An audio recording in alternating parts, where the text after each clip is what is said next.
we've not only made $1 million on a deal, we've made multiple millions of dollars on multiple deals.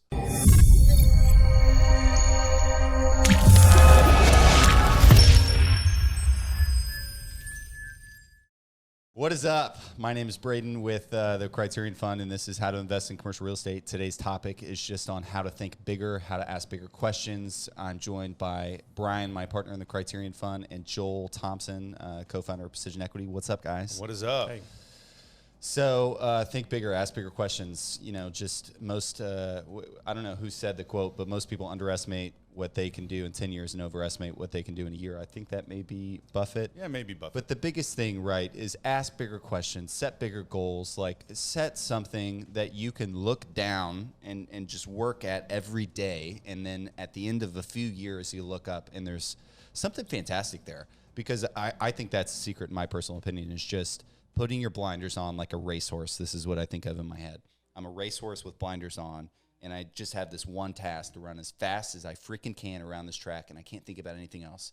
I set that goal in my mind, and I just look down, and I do those tiny, menial tasks every day, and then at the end of a period of time, my dedication has always paid off. Yeah, so this episode very well could change some people's lives. I'm gonna say this statement that I heard from one of my mentors that absolutely changed the entire direction of my life. And it's the size of the question determines the size of the answer. So those listening, what questions have you been asking yourself? And I bet you I know a couple of them, you know, like, how do I retire at 65? How much money do I want to make, or how much money do I want to make next year? How much do I need to retire? I want to take one big family vacation a year. Those are questions I bet a bunch of you have asked. Well, I'll tell you, the beginning of my real estate career, I wasn't thinking big. I definitely had found real estate through some mentors, but man, I was trying to make $200 on a rental house or $5,000 on a house flip. And another mentor, Robert Allen, I came across this, and he said that with passion. He said, the size of the question determines the size of the answer. And I decided that day that I was going to get out a piece of paper and I was going to write better questions.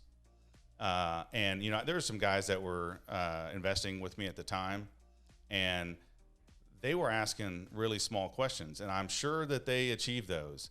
But what I want to encourage you guys today is I wrote down that day that I wanted to retire at 35.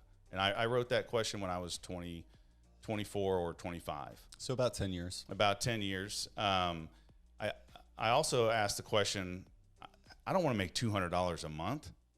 How do I make $1 million on one real estate deal? I bet that sounded insane when It you was just said that. Ridiculous, insane. But once again, it was a mentor challenging me to change my life by asking better questions. Now, I didn't retire at 35. I did retire from that day job at 36 or 37. But man, if I had never asked myself that question, I'd still be working there today. And making $1 million on one deal. Why do you ask yourself that question? Do you guys have an idea of why you want to ask yourself that question? I mean, just to strive for it. I mean, to be thinking about it constantly. Well, that's true, but it helped me to know what to spend my time on. Do I need to buy a $50,000 rental house? Is that gonna accomplish is that gonna take me where I want to go when I want to get there? Okay, so if I just started buying rental houses, I'm not going to retire at 35 because I wanted to retire with a bunch of money.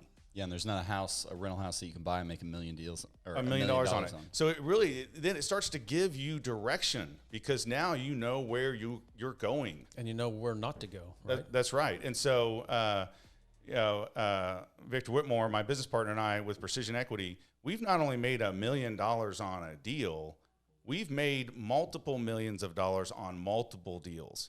But it all had to start with asking that first question.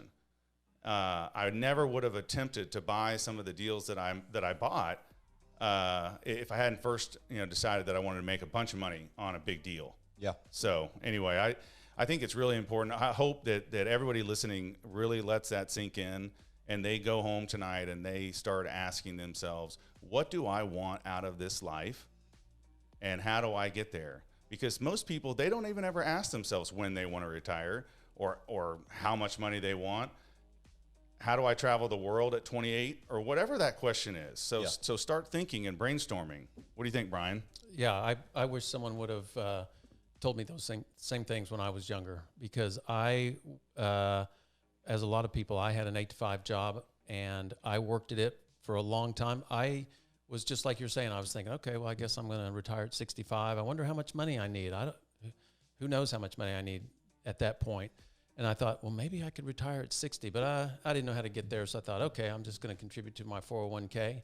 And so my answer was, like a lot of people, I thought, okay, well, everybody retires with 401k. So I started working as an engineer. So I had a good job. And since the day I was 21, started that job until just recently, until Braden and I co-founded Criterion, I maxed out my 401k every year. For 40 years, I've put the maximum amount the government would let you put in. Which is hard to do in and of itself. Yeah. Like that's dedication. That's still an accomplishment. A lot of people don't do that, right? But I did it, and now at 60, I don't have enough to retire. And you don't in that account. Well, not in that account. I do in my real estate account, but in that account, I wouldn't have. And not only did I invest the maximum amount, I aggressively invested in mostly the stock market, and I had really good returns. I had as good as returns in the stock market as you could probably have over the last 40 years. And in that account, I don't have enough to retire. So, but let's go back 10 years when my friend Joel introduced me to commercial real estate and said, hey, I've got a deal I want you to invest in. And I invested a few $100,000. And on that one deal, I made as much money on that deal when we sold it 2 years later as I had in my 401k account at that time. So I'd been investing in the 401k. Boom. That's 401k, insane. 30 years, maximum amount, invested, compounding, and I made as much as One in one deal. 2 years, As- more than 30 years of maxing 401k. And you made Exactly. Joel do all the work. That's the Yeah, best that's part. He didn't even do anything. Yeah. That's so good. No, that's the power of thinking big. And it doesn't have to be from starting your own real estate company like I did. It could be from being an investor in commercial real estate like Brian. Yeah. So, Yeah, and I mean, I think each different real estate deals is I think of each real estate deal as a different business, right? So like most people start a business and grow it. You know, maybe it's a massive business at the end of the day, but we're going out and buying multi-million-dollar businesses with each property, and you may buy, you know, several of those a year that are multi-million-dollar and revenue producing businesses. These real estate deals, and guys out there will just go buy a dozen a year and just let somebody else run them, hire a management company. I mean, just these massive freaking goals. It's huge. Yeah. no, it's how do you make all the money you want to make without working? Right? How do you do that? And that's that for me, commercial real estate solved that equation. Right? I make all the money I want to make, and it doesn't matter if I show up, if I am traveling out of the country, the money just comes in. I don't have to do anything for it. There's not a lot of systems that can produce that kind of result. So, Yeah. Well, you can't do that with an 8-to-5 job, certainly. no way. I've really enjoyed the freedom once I quit my 8-to-5 job and started doing commercial real estate. Yeah, an 8-to-5 job, you can't just change somebody else's company either. It's not like you can make some massive dream about their company and execute it. You know, it's typically your own stuff, and it's just this massive goal. I mean, how many people actually set a quantifiably measurable goal, right, that you can track with data that lasts longer than 12 months? How many people are actually doing that? Yeah. But like Joel was saying earlier, we have a tendency to always be right. We make ourselves right. And what you are focusing on constantly, if you wake up and all you can think about is that stupid goal that you told yourself 10 years ago, I mean, you're going to do it. You have to. That's all you're thinking about. All of your mental energy is dedicated to achieving that one goal. So if it's how to take you and your kids and your grandkids and maybe, you know, everyone in your extended family to Disney World. I knew somebody with that goal. So my grandparents had a goal to take the entire family to Disney World. Just like you were saying, they're right. You know, they were a little older. I think they were in their 50s, and you know, they probably worked so hard for that, and the joy it probably gave them. You know, working for a goal for 20 years, delayed gratification. It's the best kind, but it's Disney World. I mean, people practically live at Disney World. There's nothing. I mean, Disney World is awesome. Taking your family to Disney World is awesome. I'm just saying, like, if you're gonna set a goal and work at it for a dozen years, let's just pick something crazy, man. Yeah, bigger. Bigger, way bigger. Yeah, think big, guys. All right. Well, we'll see you next time. Yep.